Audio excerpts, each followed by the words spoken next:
We know that few years back there was a political gimmick, the BABRI Masjid and JANMABHOOMI issue. You know BABRI Masjid, JANMABHOOMI issue in Ayodhya. I would like to know how many of us Muslims and Hindus knew about BABRI Masjid and JANMABHOOMI before the politicians made it a gimmick. How many of us knew? I had never heard of this BABRI Masjid.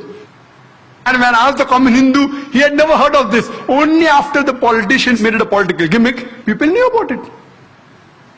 And we know on the 6th of December 1992, they wanted to have a big procession, a gathering at this site.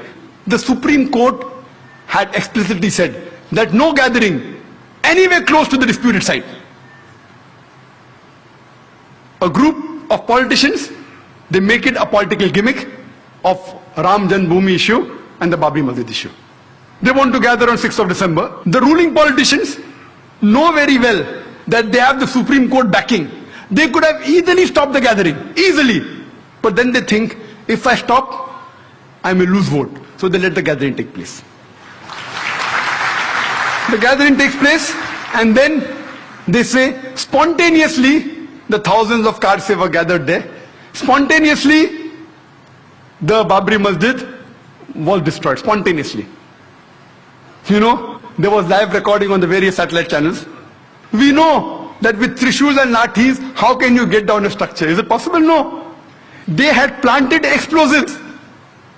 With this pre-planned act, that planted explosives, anyone can see. You don't have to be a specialist of military. You can see it with your eyes. That explosive were planted and that's how the structure came down. Can the structure come down with lathis and trishuls? Maybe George Bush saw this. 6th December 1992, that's how he had conducted the inside job of 11th September. Time does not permit me to speak about the inside job. That requires a lecture by itself. Inside job of 11th September. Many Americans have spoken about that. Maybe he saw it and he got the idea that let's conduct in New York also. Later on, what happens? This emerges into riots. Throughout the country, there were riots. It is the largest riot after partition in the whole country, where tens of thousands of innocent human beings were killed, mainly Muslims. Who's to blame? The innocent Indians. They are instigated by the politicians. Fight, kill the opposite religion people. Instigated, innocent people, they get instigated and they do the act.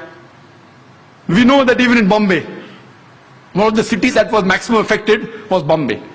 Even during partition, the riots that took place in Bombay was the worst in the history of Bombay. Even during partition, so many people were not killed as during the December 92 and January 93 riots. The police, if they wanted, they could have easily prevented the riot, very easy. With the backing of the reserve police, with the backing of the military, easily they could have done it. But they did not do it. Most of them were silent spectators. Some were good, they tried, but they were in a minority. Majority were silent spectators, some were party to it. I am aware that even the police is controlled by the politicians. So the police wants to do something, the politicians come in between. So the blame goes back to the politicians. Later on, the government appoints a single judge commission to appease the minority. And they appointed Justice Sri Krishna. It was famously called as the Sri Krishna Commission. And we know that Justice Sri Krishna, he was and is a devout and a practicing Hindu. But at the same time, he is an upright and honest judge. Just like how we have Justice Suresh here. An honest and an upright judge. The verdict he gave, it did not go down the throat of the government. It takes a few years. And he had analyzed the full cases of the riot. He spoke with the politicians, with the police. Individually, he visited 26 police stations, analyzed the records, spoke with the police officer, junior and senior, spoke with the victims, spoke with the media, and after a great deal of research, he presented, we have this damning verdict of Sri Krishna Commission. He even gave suggestions how can we prevent these riots.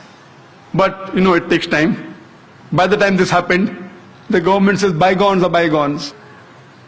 Because they know if they implement the report, They are afraid that they will lose the vote bank. At that time, to appease the minority, they appointed the commission. How many commissions? I don't know. I don't know how many commissions have been implemented. I think Justice Suresh can tell. How many commissions that they appoint have really been implemented in India? How many? So here we know it is their delaying tactics. The innocent Indians, especially the Muslim victims, we have faith in the judiciary system of India. If the politicians betray us, if our other citizen fellow members betray us, if the police betrays us, in this country, we have yet faith in the judiciary system. And we know that finally, most of the innocent people, whether they are arrested, etc., they are finally released. But the damage done to them, it cannot be undone. Later on, we come to know, after a couple of months, on 12th of March 1993, there was a series of 13 bomb blasts in Bombay, in which more than 250 innocent citizens of Bombay were killed. More than 250 innocent human beings were killed. And more than 700 human beings were injured. The opposition said, oh, planned everything. Justice Shri Krishna said, it was not meticulously planned, it was a retaliation. More than 1,500 innocent Muslims killed in riots in Bombay. More than 1,500 innocent Muslims during the Bombay riots of December 92 and January 93 were killed. It was a retaliation. And the authorities and the police said it was done by Muslim underworld with the help of some others. That's how the bomb blast took place. And they say, all of them agreed, even the police commissioner, they agreed that it was a retaliation to what had happened in Bombay. We know that immediately after the riots of December 92 and January 93, it was difficult for the Muslims to walk on the streets. It was difficult for him to travel in the train, travel in the bus, to work in a non-Muslim area. They were looked down upon, they were ridiculed. Immediately after 12th March 93 bomb blast, those scenario changes. Most of the Muslims, they know that killing innocent people is prohibited. Yet, they had a soft corner for these people who did the bomb blast. They were happy internally. In Islam, two wrongs don't make a right. Islam condemns this act. Killing innocent human being is to be condemned.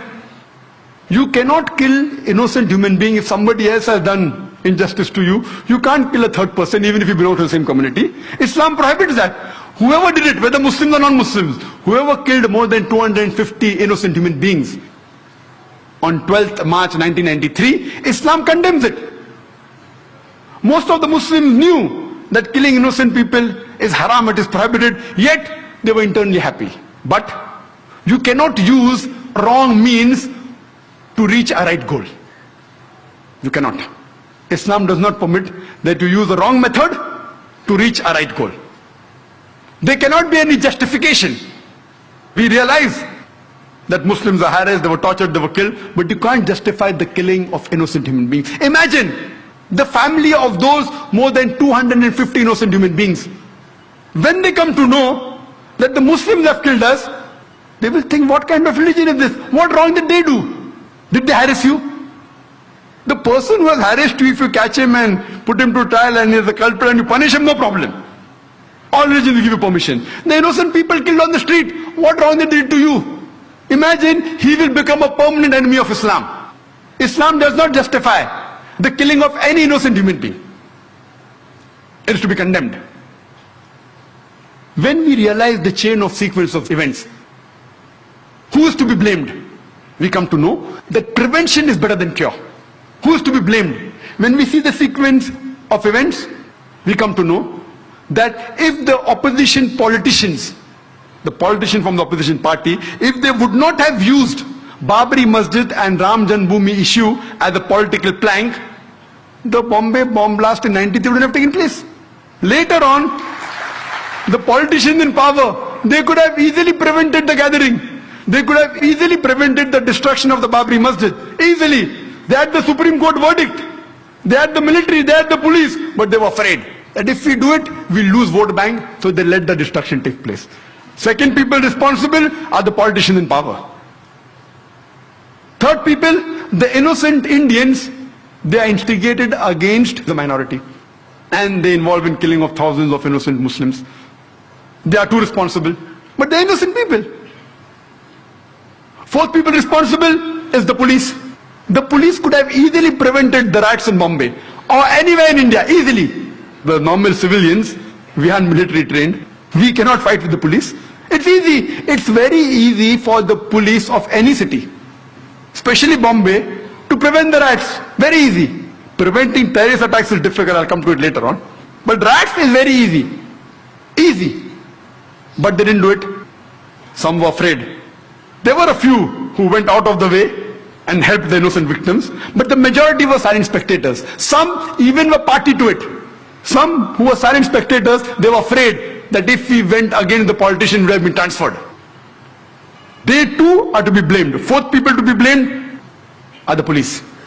Fifth, last but not the least, the people who committed this bomb blast. Islam does not give permission to use wrong means to reach the right goal.